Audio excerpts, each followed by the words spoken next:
I'm enthusiast of common code base in mobile apps. That's why I chose Ionic web view. In personal life, I'm husband and father of 8 years old and 1.5-year-old boys. My mobile app project, I did a number of approaches to play with mobile app technologies. It was mostly after hours. However, I had some experience also in professional career. For the latest one, like before, I was pretty excited about Firebase. However, for latest project, I was concerned about two things. One is that Firebase is pretty proprietary technology, and the second one is that I was reading that if the app is becoming popular, then the hosting cost for Firebase is becoming pretty high. So I did some research and I chose Parse Server. Parse Server is it has been developed by a small company, then it has been acquired by Facebook, then Facebook postponed it, but open source, so now there is community edition. And I'm really excited about this technology. It's MongoDB plus Express, and it's really plug and play. For, I think, at least 4 months, I was not touching backend at all. I was just posting REST, and it worked. So it was really exciting.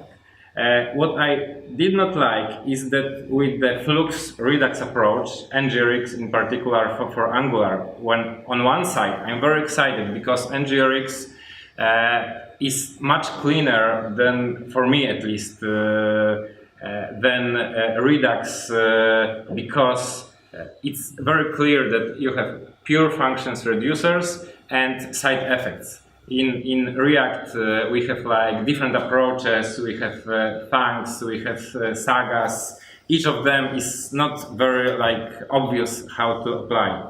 So I was really excited about it. Still, when my project was evolving, I got more and more annoyed with the amount of boilerplate with creating action producers, handling side effects and stuff like this. A lot of repeatable code.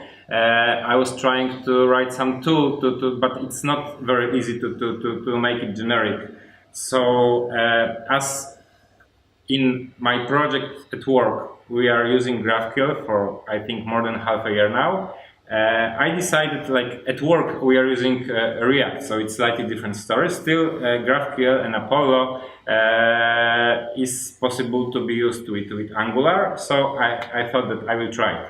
So having, like, I just created a separate branch and start to convert it one by one.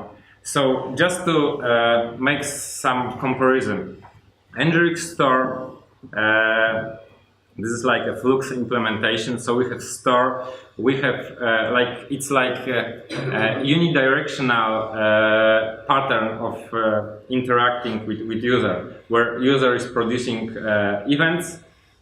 We are processing those events. We are using reducers, which are pure functions. It's not my diagram, it's stolen from the internet.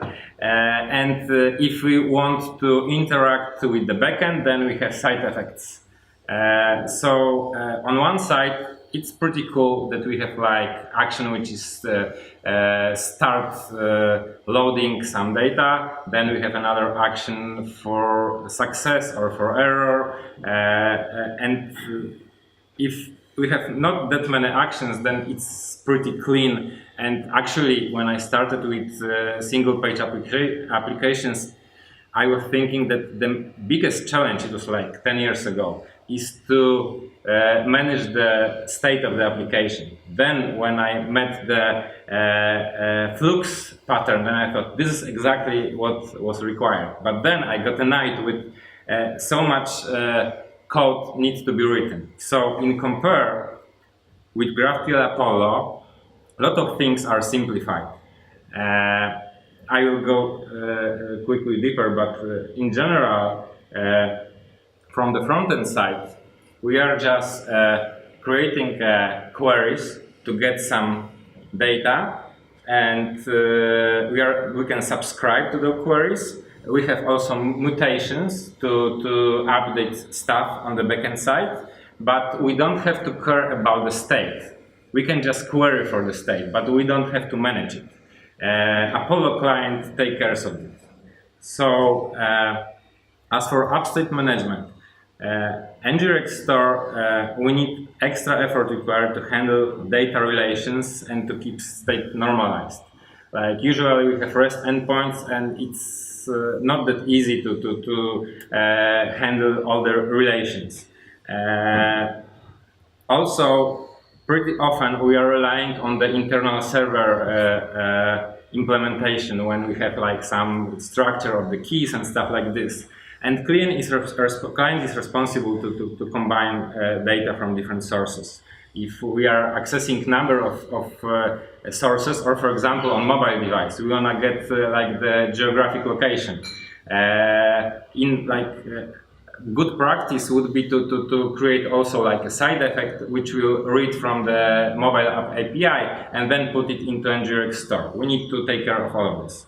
In Apollo, we are using client which manages the cache on the client side and keeps data normalized. Like we are writing schema. In this schema, we have keys. If we are not specifying, usually we don't have to keys on the like nested structures. Then the client, the Apollo client, just resolve the path in the nested structures and creates like a fine-grained cache of the data it's receiving from the backend or from other sources. GraphQL schema offers to keep like client data completely independent from the server representation. On the server side, we are just implementing resolvers, which are preparing only stuff which is required by the client. Not to mention this, like I'm not sure, probably not all of you are familiarized that deep with GraphQL. We can just ask for particular stuff. So even if the schema can provide pretty complex set of fields on some entities, then on the client side we can write a query which will ask only like for two of them to present a list of like let's say name and the email. But so it's not so difficult to contract with backend developer like now with the REST approach, when you have to exactly contract the source you're getting exactly. from.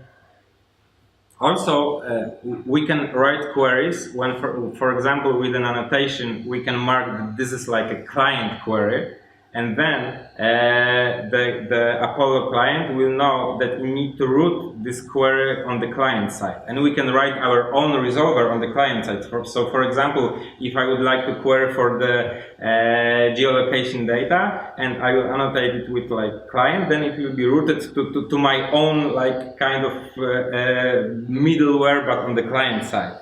But from the point of view on the application, it will still like.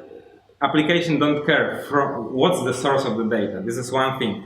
But another one, another one is that I believe one of the biggest benefits is that even if I'm so happy with the parse server, if at some point I will decide that it not scale well or I need to replace with something other, like the client is completely independent from the backend. I can switch to completely other backend. I need to just rewrite the layer with the resolvers and mutators, and I can continue with all the development. So what were the challenges? To have the first is that like I need to integrate in some way the GraphQL with the backend. Apollo is doing really good job to provide like different way of integrations, and actually I was very surprised how easy it was to integrate GraphQL with parse server. It was like just a few lines of code and 2 dependency modules to have it running.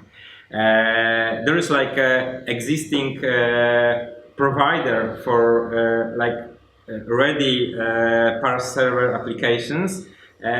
I asked one question for them because one of the cool things with Parse server is cloud code. So I have running instance and I can deploy to the running instance just like a small procedure, just one JavaScript file which does things for me. But here I had to install like 2 modules to be able to use GraphQL. It was possible they answered me that I can deploy together with like dependency JSON, and it was like automatically installed what I had to have it on the backend. Another challenge is that preparing data on the backend side may differ because like on the front end I have parse, I have REST, and like just JSON, I can do whatever I want with this. It may differ on the backend if I want to get it directly from the database or something. In case of parse server, it's just interacting with exactly the same API on the front end as on the backend, so it wasn't that difficult. There are some REST endpoints, so this is one of the challenges when I will probably keep one REST endpoint still as REST, but as with this diagram, I can cover it. So on the client side, I can make kind of a bridge when the underlying request will be for the REST data, but from the client side, it still will be just GraphQL query. So to integrate it with like Facebook authentication, I will keep like hitting the REST endpoint of the parse server, which we will do different stuff there underlying. So I started to migrate it just call by call from like one REST endpoint one after another, and now I'm done like 80%. I think I like two endpoints has left to be converted. One thing is that, as I mentioned before, GraphQL flow differs from the Flux pattern. That we don't have to do explicit state management, but we also don't have like explicit actions. Which is kind of different. Also, one thing is that actually this is like something not related to REST directly. It's pretty common, like for example, for Firebase, that we have like real-time data. So in case of parse server, it's called live queries, which is like WebSocket connection when like data goes back and forth. And GraphQL offers the same. We may have like if we are having like GraphQL query, then we can subscribe it to it. If we will declare a WebSocket connection, then on the backend side we can implement dynamically sending data through pipe, and on the front end side it's observable. If we subscribe to it, we will get like next versions of data that has changed. So basically, considering that those technologies are pretty different, I had some concerns how well it will go, but after all, so far I'm pretty excited. Any questions?